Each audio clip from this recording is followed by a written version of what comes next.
Hey friends, if you know me, you know that I love beans, and beans are trending in 2026, which is awesome. Beans are a great source of fiber. They are so good for you. Everybody should eat more beans. But I know that not everybody loves beans. So I wanted to share with y'all a few ways that I like to incorporate beans into my meals that might appeal more to those who are a little bean hesitant, bean resistant, want to love beans, but just can't do it. So stick around and I'm going to show you a few absolutely delicious meals that I made that incorporated beans, and you probably would never be able to tell that there were even beans in these meals. So a dish I wanted to try an easy integration of beans into is butter chicken.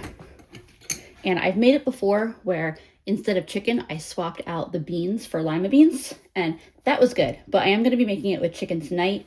Instead, what I'm going to do is I'm going to take some Great Northern beans, and I'll do like 2/3 of a cup. If I end up wishing I had more beans, I'll make a note for next time, but I'm going to give these a quick rinse. And I usually do 3 cups of water for each 1 cup of beans. So 2/3 cup of beans is going to be about 2 cups of water. I will pop the lid on this, turn it on the bean setting. So these are going to cook for 35 minutes.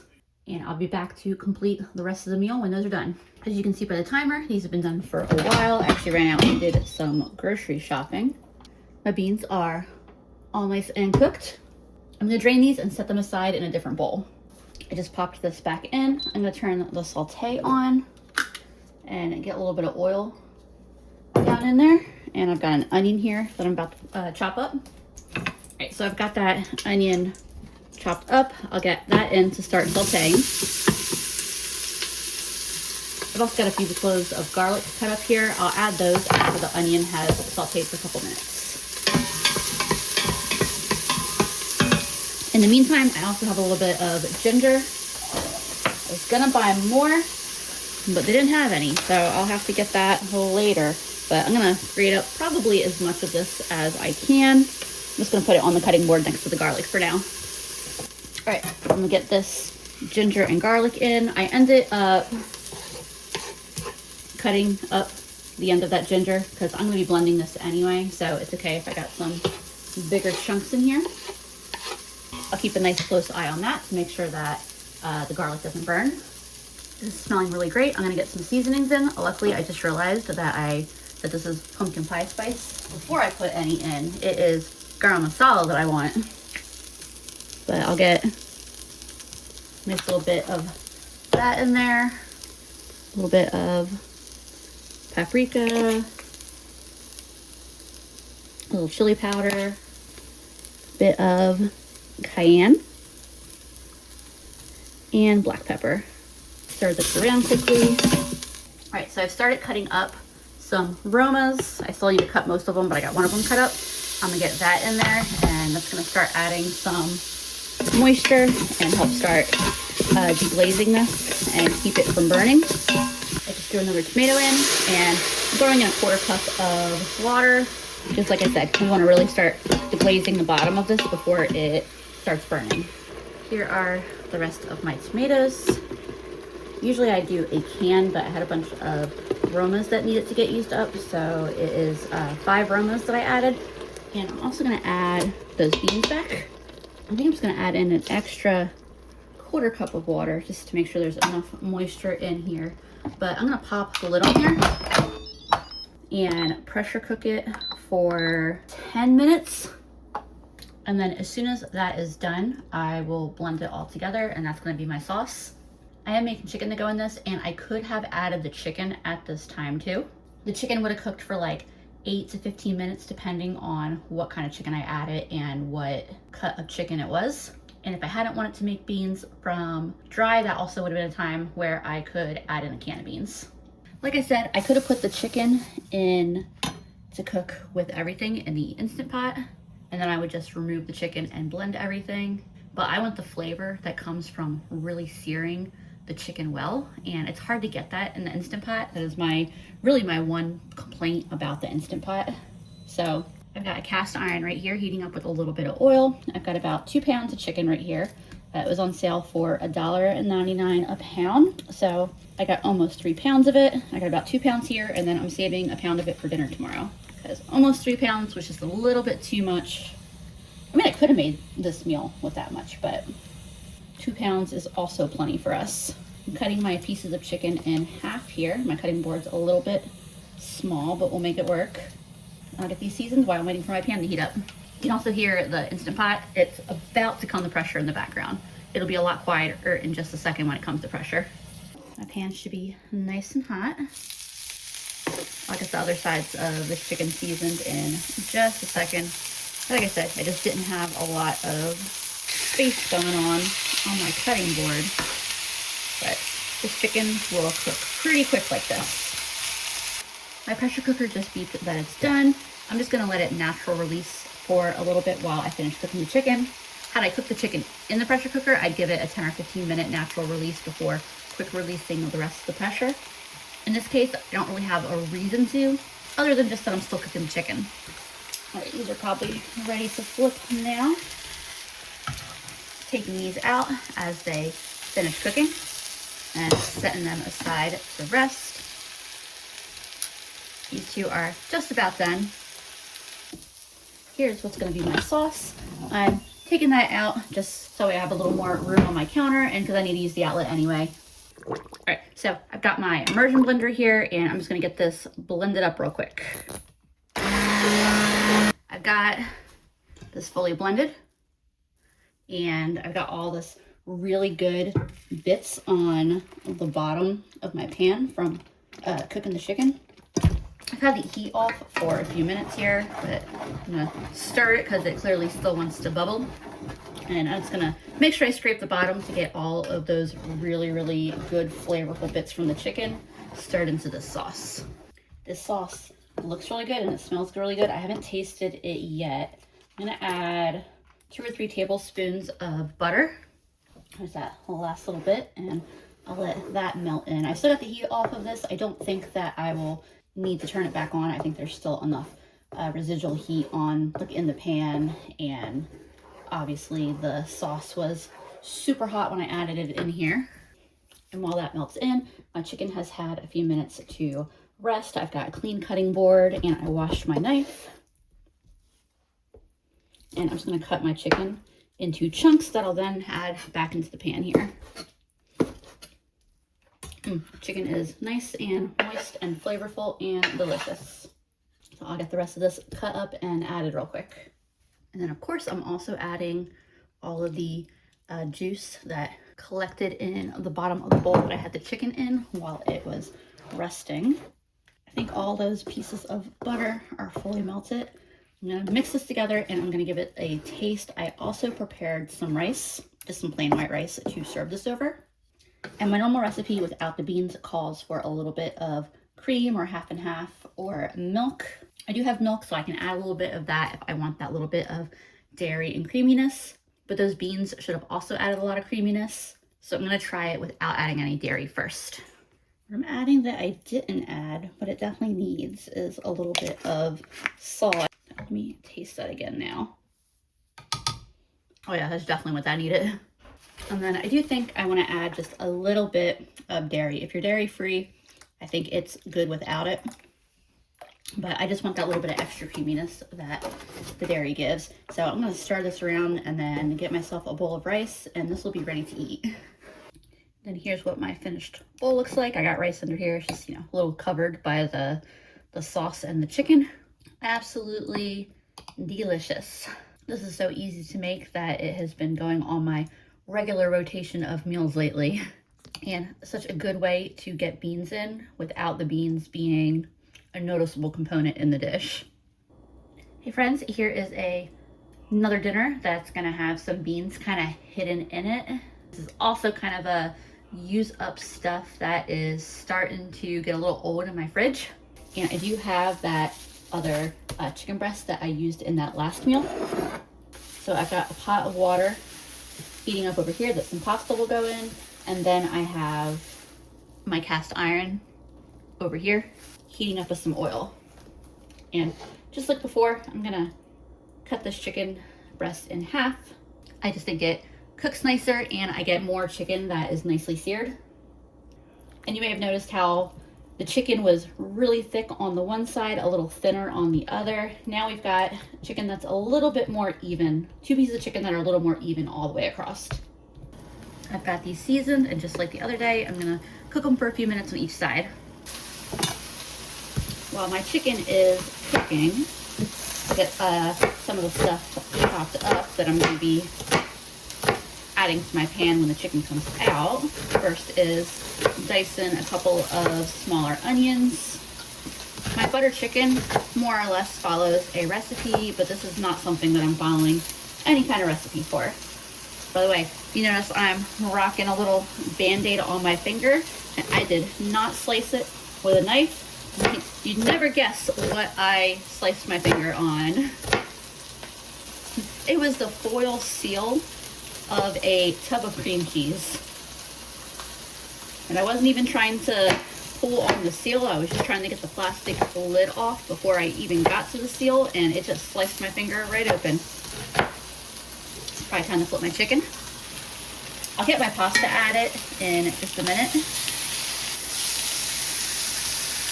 Obviously my water is boiling, but I don't want to overcook my pasta, so I'll add it in the next couple minutes. And for my pasta, I've got a couple of partial packages of rotini.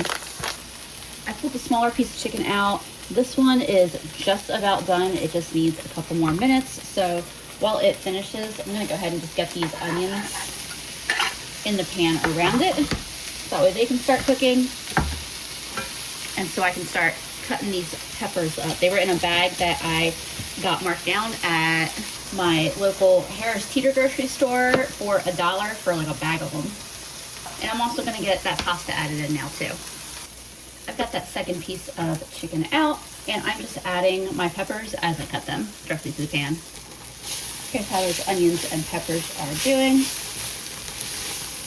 Just starting to stick to the bottom a little bit, but I have my last 2 Roma tomatoes that I needed to use up all cut up. I'm gonna add those, and then I'll add a little bit of moisture back to this pan. I'll let all those cook together for a few minutes while I chop my broccoli up. This broccoli overall still looks really good, but it's starting to get a little bit soft. I thought that I was gonna use it for a different meal for me and Andrew, but then we didn't get a chance to do that. So it's gonna go in this dish instead. And I'm pretty sure I saw that broccoli is on sale again this week. So I'll just buy more broccoli if I feel like I want it for that other meal I was gonna do. I'll add that broccoli in just a second, but first I'm gonna get a little bit of Italian seasoning added to my veggies here, as well as some pepper and some garlic. The timer was for my pasta. It should be just about done. And I'm gonna start building a sauce for this in just a couple minutes. Now I could probably just add some olive oil to those veggies and the pasta, and then add the chicken back in the pan, and that would probably be good, just like the chicken, the pasta, and the veggies tossed in olive oil and Italian seasoning and garlic. But since I wanted to make this a bean meal, I didn't have time to cook beans from dry tonight, so I have this can of cannellini beans. I'm gonna rinse this real quick. Got my beans here. Add a little bit of liquid back to here. And that's just the starchy pasta water. I'll plug in my immersion blender, and I'm gonna blend these right in. Well, that might have been a little too much water, but I'm gonna blend these up right in the can. This is pretty thick right now, but it is very smoothly blended, and it'll get thinned out with some dairy and with some pasta water and flavored with some cheeses. All right, let's get a quick sauce together. I'm gonna add some of this pasta water, get some of this milk in here, get my beans in there. I'll get this all stirred in. I've got this heat still on, so it's gonna heat back up here, and then I'll start adding my cheeses in. So for cheese, I have this hot honey blue cheese spread that I got for $2. And the blue cheese in it, it's not too It doesn't taste too strongly of just blue cheese. It has a nice tangy taste, but blue cheese can be very, very hit or miss for me. And this isn't too strong on the blue cheese for me.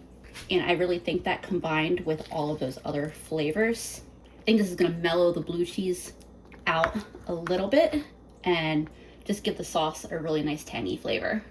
And actually, when I look at the ingredients, it's a blend of blue cheese and cream cheese. So that makes a lot of sense about how this tastes. And then I'm also gonna throw in a handful of sharp cheddar to melt in. I don't wanna make this overly cheesy. Like, I'm not trying to make it a super heavy dish, even though it is, you know, a cream, well, kind of a cream sauce here. Really, I just wanna add enough cheese to give it some nice cheesy flavoring. But the beans are doing the heavy lifting in terms of giving this sauce a lot of body. And then I'll take a quick moment while that sauce is heating back up to cut my chicken up since it's had a few minutes to rest. I'm gonna cut it up in a little bit smaller pieces than I did for the butter chicken. And then of course I'm adding all of those really delicious chicken drippings back to the pan, because that is good savory flavor. I'll get this all stirred together, I'll give it a taste and decide what I think it needs. This is really good. What I think I want to add in is a little bit of this tomato and chicken bouillon. And before I started this, broth was something I had on my mind that I figured I was probably going to add. If I didn't want to add broth, I think a little bit of salt would be needed. But I tend to go really, really light on salting my dishes until the end, because I like to add things like bouillon, and a lot of times I use like canned tomatoes and stuff like that. And so I can always add a little bit more salt if I need it, but I don't like making stuff too salty from the get-go. Oh yeah, that definitely made a huge, huge difference. It was that little bit of savoriness that it needed. So at this point, I'll add in the chicken,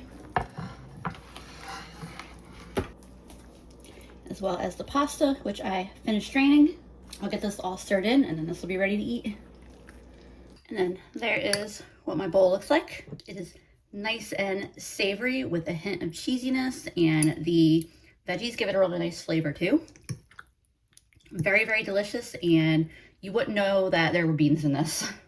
For tonight's bean dinner dish, I'm gonna make some chicken and dumplings that I'll be blending some beans into. We made a whole chicken last night. They were on sale for 99 cents a pound this week.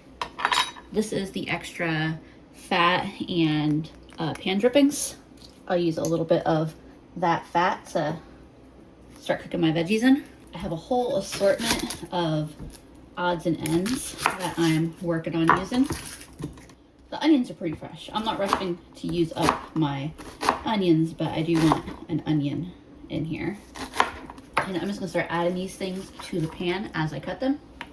I've got a couple of stalks of celery. They're a little limp, but since they're going into a cooked dish, that does not matter.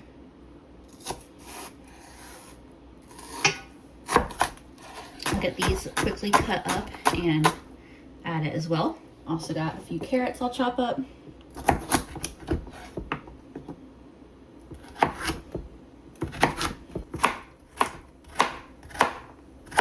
Here's where we're at so far. I don't usually put peppers in my chicken and dumplings, but I have these 4 random little mini peppers that are on their last leg. So we're just gonna chop them up and throw them in. You probably won't even be able to tell that they're in there, and that's all right. Better to have a few random pieces of nutritious produce that kind of get lost in the pot overall than for these to end up in the trash, because I assume that I'll just snack on them and then I don't get around to it, or nobody wants them because they're kind of starting to get a little bit wrinkly.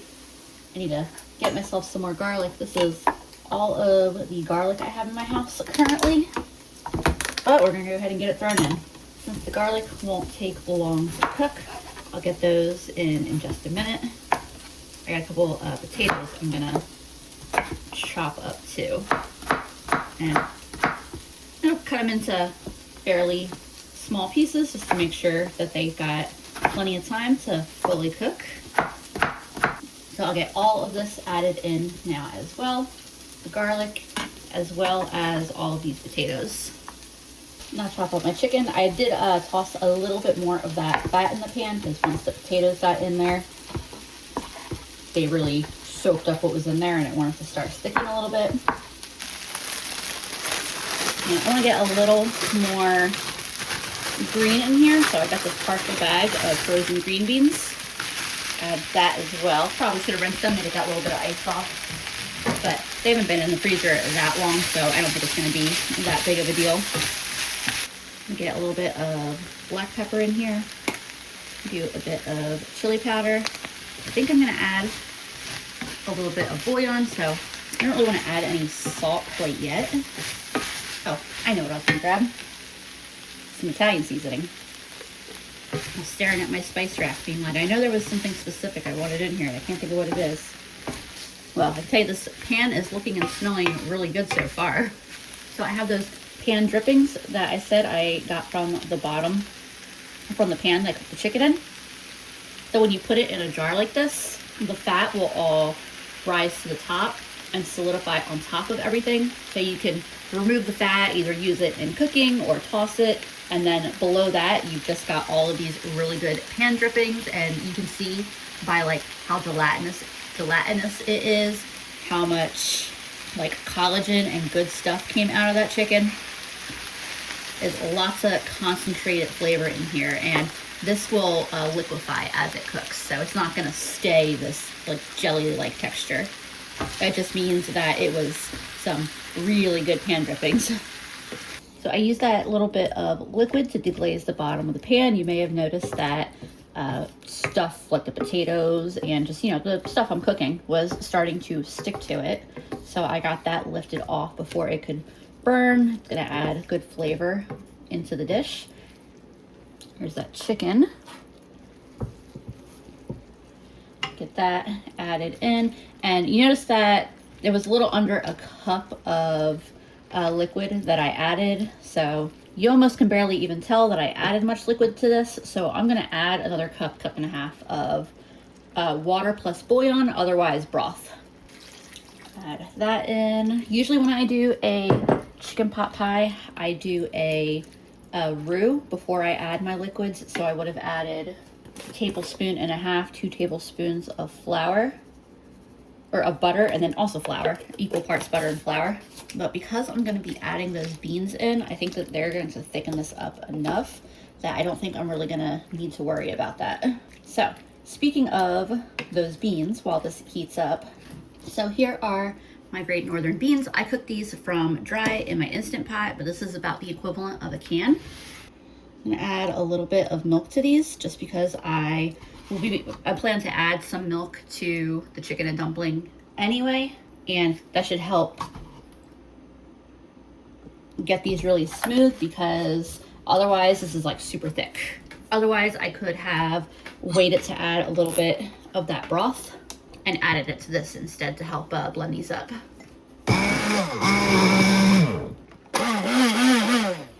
So you could do this in like a traditional blender too. I just love this little stick blender because it is so convenient to pull out rather than having to drag the heavy base of the big blender out. I'm gonna add a little bit of soy sauce to this. Worcestershire would also work, but I'm just about out of Worcestershire. I gotta add that to my grocery list. Smells good. So I'm also gonna add some, I think I used this the other day, the hot honey, like cream cheese, blue cheese spread. Add a little bit of that because I'm sure this needs to get used up. And then I've also got this extra sour cream that I don't know how long it is good for. My friends have started up doing a weekly game night, and they got us all Chipotle, but they didn't want to keep the extra sour cream, and I said I could find some way to use it. So I'll add those in for a little bit of flavoring and creaminess, and then that's probably a little bit less milk that I'll add to this. And then we'll get those beans added. See how thick they are, hence why I was figuring I wouldn't need to make a roux for this to get this thickened up. Take just a minute here to get this all fully mixed. You know, I don't think I'm going to need to add any additional dairy to this, Besides there being a good amount of the pan full, I really like the thickness and creaminess that this has going on here with the beans. But because it was a ton of unseasoned beans, I'm gonna give this a taste and just see if I need to adjust the seasonings. And if they're good, I'll whip up my dumpling mix and get those on top, and then dinner will be not far off from done at that point. All the hard work will be done at that point. That's actually really close to being perfect. I'm gonna add just a little bit more salt because remember we added a whole bunch of unseasoned beans. Yeah, I think that is all that needed, which is a little bit of extra salt. This tastes really good. I'm gonna let this just continue to simmer like this while I get my dumpling mix ready. So for my dumplings, here I got 1.5 cups of flour, about a tablespoon of baking powder. Normally I'd say 3/4 teaspoon of salt, but in this case I'm actually gonna use some garlic salt. We'll throw in just a little bit more for good measure. Hopefully that'll be the right ratio there. And I'm adding in about somewhere between 1.5 tablespoons to 2 tablespoons of butter. And I just cut that up into some smaller pieces. And then what I'll do is I'm just gonna press the flour into those pieces of butter. So that way I end up with a whole bunch of little pieces of flour covered butter. Also gonna get some pepper in here. I almost forgot about that. And honestly, let's throw a little bit of Italian seasoning in here too. Sometimes I like to add cheese, like shredded cheese at this point, but I think I'll skip that today. The point being, don't be afraid to season your dumplings however you'd like. And then I'm adding 3/4 or so of a cup of milk. That may or may not be exact. I just used the 1 cup measuring cup that's in my big flour container to measure out the 1.5 cups. So, you know, that 1.5 cups may be it's a little estimated, but it looks like that was the right amount. Swap spoons here. I didn't mean to use this one. Meant to use this one. But this is pretty much about mixed and ready to go here. That's about the consistency I like my batter to be. I gave this a quick but thorough stir before I'm adding in my dumpling batter, just because I want to make sure that nothing was sticking to the bottom, because once I get these dumplings added in, I will not be stirring it again until they're done. But I'm just picking up little spoonfuls of it, little dollops of it, and spreading it and adding them all across the top of my pan. You might grab me the lid for this, Andrew. It's on the stand thing at the bottom. And as soon as I put the lid on here, I'm probably gonna lower it down just a little bit. I want it to cook at a simmer. Once that lid goes on, I'm not going to lift the lid up for 15 minutes. Let those dumplings fully cook. Go ahead and set that on top. Get a nice tight fitting lid. Set the timer for 15 minutes, and then I'm just gonna leave this alone. I'm not gonna lift it to check on it or anything. I'm just gonna let those dumplings cook in that nice, hot, steamy environment. All right, it has been 15 minutes. I just shut the heat off, and my dumplings should be fully cooked. Looks like it. Like I said, I have the heat off. I'm gonna let this sit. In fact, I might actually pull it off the heat, but regardless, I'm gonna let it sit for a couple minutes because I'm not gonna attempt to eat this yet. And then there's my bowl. Still quite hot, but not quite as concerningly hot as it would have been if I hadn't let it sit for a few minutes. Super creamy, delicious, savory. These dumplings are perfectly cooked. And while y'all know I love, love, love beans, you cannot taste them in here if you're someone who does not care for beans. Fantastic. Hey friends, for my last hidden bean dish of this video, I'm gonna make some black bean brownies. You can totally make these using a box of brownie mix. I have a ton of cocoa powder that needs to get used up, so I'm gonna make a batch from scratch. Like seriously, look at all this cocoa powder, and I'm pretty sure that we were given this as a gift. I guess if you're using it for hot chocolate regularly, it wouldn't seem like a ton, but because I only really use it in baking, it takes a while to go through it. First thing I'm gonna do is get my dry ingredients together. So for my cocoa powder, I'm gonna use a overflowing 1/4 cup, maybe even just a little bit more than that. Maybe that's actually more like 1/3 of a cup, just because this is a sweetened cocoa powder, so it's not all cocoa powder. And then so for sugar, since I went a little bit over on my cocoa powder, I'm gonna go a little under 2/3 of a cup for my sugar. I think this original recipe as written was a 1/4 cup of unsweetened cocoa powder and 2/3 cup of sugar, but I'm just kind of winging it around a little bit with the things that I have. Doing a 1/2 teaspoon of baking powder. And then I never actually measure out my salt. Just a little pinch in there. Officially a 1/4 teaspoon. Give that a little stir around and then set it aside and get all of my wet ingredients together, and that's including my beans. So to get my wet ingredients ready, I'm gonna open my beans and rinse them really well. There's my beans. I got them in a cup for blending. I'm gonna add 3 tablespoons of oil. Use whatever oil you want, though I would recommend one that's not a strong flavor, or do something like coconut oil. That would probably complement the brownies. I'm also gonna add some vanilla. That's probably more than a little more than what's officially called for, but I always add more vanilla. I feel like vanilla is a measure with your heart ingredient. Hopefully that is enough moisture in there, enough liquid in there to blend these smooth. See, do I have any coffee left? No. Okay. Sometimes we have like, you know, like an extra couple tablespoons or whatever sitting in the bottom of the coffee pot. If we did, I was gonna dump that in there. A little bit of coffee is really nice in chocolatey desserts like brownies or cake, and it doesn't make it taste like coffee at all. It just intensifies the chocolate flavor, but I don't have any, and I'm not gonna make any just to add a teensy bit here. But let me see if this will blend up nice and smooth like I'm hoping. It's fairly smooth, but pretty thick. What I'm gonna do is crack my eggs in here. And that's 3 of them that I'm putting in. And I'm gonna blitz this together for just a minute more, get those eggs mixed in, and get this really nice and smooth. All right, that is super smooth now. So I'm gonna get this,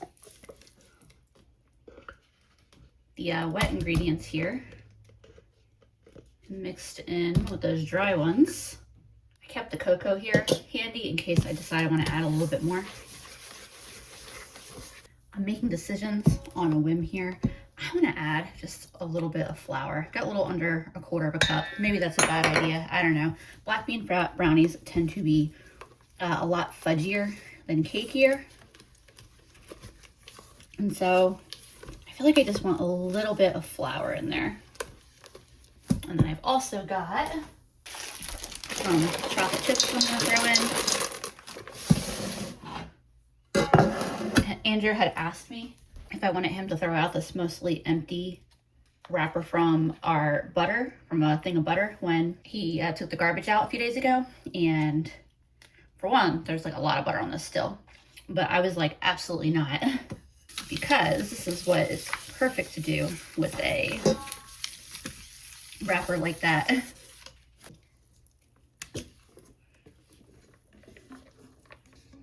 My chocolate chips want to clump there a little bit. Hopefully they're kind of distributed. Sticking my fingers in it, but this is going in the oven anyway. I did take one for the team and taste the batter, by the way, because it doesn't smell super like a typical chocolate brownie batter, but it doesn't taste bad. Like it's pretty, this one in particular is thin, but it does taste like a brownie batter. And then last thing I'm doing here is taking some peanut butter, a couple of big spoonfuls, maybe like a 1/2 cup. I'm gonna zap this in the microwave for a few seconds to soften it. There's what that looks like. And I just put it in for like 15 seconds, stirred it, put it back in for 15 seconds, stirred it, put it back in, just until I got to the consistency that I want it here. And then to that peanut butter, I'm adding a couple of tablespoons of powdered sugar, or confectioner's sugar, whatever you like to call it. Stir that into the peanut butter here real quick. I need to pop this back into the microwave for one more little 15-second zap, just to keep it nice and easy to move around. I tasted the spoon, and it tastes like a peanut butter cookie. All right, like I said, since it is a thin batter, hopefully I can do this. But basically, I'm just trying to get some peanut butter swirled around the top of this brownie mix. And what I'm going to do with kind of these like big glops is I'm just going to kind of use a knife. I'm using a chopstick. And just kind of spread it out a little bit and swirl it all together. I don't want to over mix it so much that like the chocolate and the peanut butter get completely blended in with each other. You can see the peanut butter is hardening a little bit there in the batter. I think this is good enough though. And I have my oven set at 350. I'm gonna put this in for like 35 minutes and then check on it. Here's what those brownies look like right out of the oven. I took them out right at 35 minutes. Toothpick comes out clean. I probably could have cooked them for a few minutes less if I wanted them to be a little bit fudgier, but I think I'll be all right. I gave this a few minutes to cool. I'm gonna try a little piece real quick. Still pretty hot though, but I gotta go in a minute, so I'm gonna hurry up and try this out. That is pretty good. I especially like it with the peanut butter. I think it'd probably still be good without the peanut butter, but I think it gives a little bit of an earthy taste. I would definitely do maybe more cocoa, especially if it's unsweetened cocoa, and maybe a little bit of coffee to intensify that chocolate flavor. I do like these though. I'm taking them to a get-together right now, and I will let you know what my friends think of them. So quick recap on the bean brownies. They were such a hit.